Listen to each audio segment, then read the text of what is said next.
Good morning, AFA, and welcome back to the Big Read 2025. Are you ready to keep going in the book of Exodus? Well, I hope so, because we are getting the download of the law. So if you'll notice on our reading chart, I got a little bit off yesterday because I read the entire portion of chapter 22. In our reading chart, I was supposed to stop at verse 15. So when you look at February the 8th, it says to read chapter 22, verse 16 through chapter 24. Since I've already read all of chapter 22 on yesterday's video, we are going to start this video at chapter 23. So if you've been reading on your own and you've been following this, you'll want to go back and catch chapter 22, verses 16 through 31. We're going to jump right in then on chapter 23, and we're reading all of chapter 23 and chapter 24. So a short read today. Are you ready? Don't forget to take your notes. Here we go. Exodus chapter 23. You shall not bear a false report. Do not join your hand with a wicked man to be a malicious witness. You shall not follow the masses in doing evil, nor shall you testify in a dispute so as to turn aside after a multitude in order to pervert justice. Nor shall you be partial to a poor man in his dispute. If you meet your enemy's ox or his donkey wandering away, you shall surely return it to him. If you see the donkey of one who hates you lying helpless under its load, you shall refrain from leaving it to him. You shall surely release it with him. You shall not pervert the justice due to your needy brother in his dispute. Keep far from a false charge, and do not kill the innocent or the righteous, for I will not acquit the guilty. You shall not take a bribe, for a bribe blinds the clear-sighted and subverts the cause of the just. You shall not oppress a stranger, since you yourselves know the feelings of a stranger, for you also were strangers in the land of Egypt. You shall sow your land for 6 years and gather in its yield. But on the 7th year you shall let it rest and lie fallow, so that the needy of your people may eat, and whatever they leave, the beast of the field may eat. You are to do the same with your vineyard and your olive grove. 6 days you are to do your work, but on the 7th day you shall cease from labor, so that your ox and your donkey may rest, and the son of your female slave, as well as your stranger, may refresh themselves.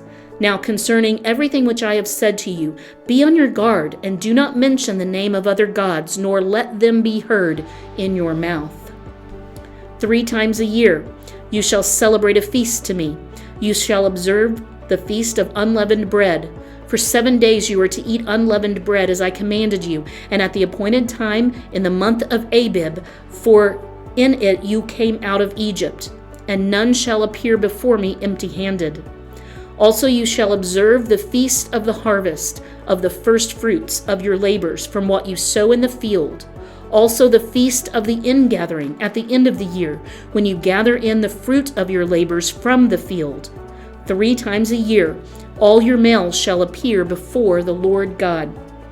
You shall not offer the blood of my sacrifice with leavened bread, nor is the fat of my feast to remain overnight until morning. You shall bring the choice first fruits of your soil into the house of the Lord your God. You are not to boil a young goat in the milk of its mother. Behold, I am going to send an angel before you to guard you along the way, and to bring you into the place which I have prepared. Be on your guard before him and obey his voice. Do not be rebellious toward him, for he will not pardon your transgression, since my name is in him. But if you truly obey his voice and do all that I say, then I will be an enemy to your enemies and an adversary to your adversaries. For my angel will go before you and bring you into the land of the Amorites, the Hittites, the Perizzites, the Canaanites, the Hivites, and the Jebusites, and I will completely destroy them. You shall not worship their gods, nor serve them, nor do according to their deeds, but you shall utterly overthrow them and break their sacred pillars in pieces. But you shall serve the Lord your God, and he will bless your bread and your water, and I will remove sickness from your midst. There shall be no one miscarrying or barren in your land. I will fulfill the number of your days. I will send my terror ahead of you and throw into confusion all the people among whom you come, and I will make your enemies turn their backs to you. I will send hornets ahead of you so that they will drive out the Hivites, the Canaanites, and the Hittites before you. I will not drive them out before you in a single year, that the land may not become desolate and the beasts of the field become too numerous for you. I will drive them out before you little by little until you become fruitful and take possession of the land. I will fix your boundary from the Red Sea to the Sea of the Philistines, and from the wilderness to the river Euphrates. For I will deliver the inhabitants of the land into your hand, and you will drive them out before you. You shall make no covenant with them or with their gods. They shall not live in your land, because they will make you sin against me. For if you serve their gods, it will surely be a snare to you. Chapter 24.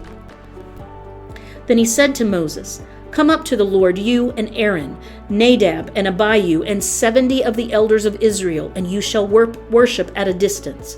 Moses alone, however, shall come near to the Lord, but they shall not come near, nor shall the people come up with him. Then Moses came and recounted to the people all the words of the Lord, and all the ordinances, and all the people answered with one voice and said, All the words which the Lord has spoken we will do. Moses wrote down all the words of the Lord. Then he arose early in the morning and built an altar at the foot of the mountain with 12 pillars for the 12 tribes of Israel. He sent young men of the sons of Israel, and they offered burnt offerings and sacrificed young bulls as peace offerings to the Lord. Moses took half of the blood and put it in basins, and the other half of the blood he sprinkled on the altar. Then he took the book of the covenant and read it in the hearing of the people. And they said, All that the Lord has spoken we will do, and we will be obedient. So Moses took the blood and sprinkled it on the people and said, Behold the blood of the covenant, which the Lord has made with you in accordance with all these words. Then Moses went up with Aaron, Nadab, and Abihu, and 70 of the elders of Israel. And they saw the God of Israel, and under his feet there appeared to be a pavement of sapphire, as clear as the sky itself. Yet he did not stretch out his hand against the nobles of the sons of Israel. And they saw God, and they ate and drank. Now the Lord said to Moses, Come up to me on the mountain and remain there, and I will give you the stone tablets with the law and the commandment which I have written for their instruction. So Moses arose with Joshua his servant, and Moses went up the mountain of God. But to the elders he said, Wait here for us until we return to you. And behold, Aaron and Hur are with you. Whoever has a legal matter, let him approach them. Then Moses went up to the mountain, and the cloud covered the mountain. The glory of the Lord rested on Mount Sinai, and the cloud covered it for 6 days. And on the 7th day he called to Moses from the midst of the cloud. And to the eyes of the sons of Israel, the appearance of the glory of the Lord was like a consuming fire on the mountaintop. Moses entered the midst of the cloud as he went up to the mountain. And Moses was on the mountain 40 days and 40 nights.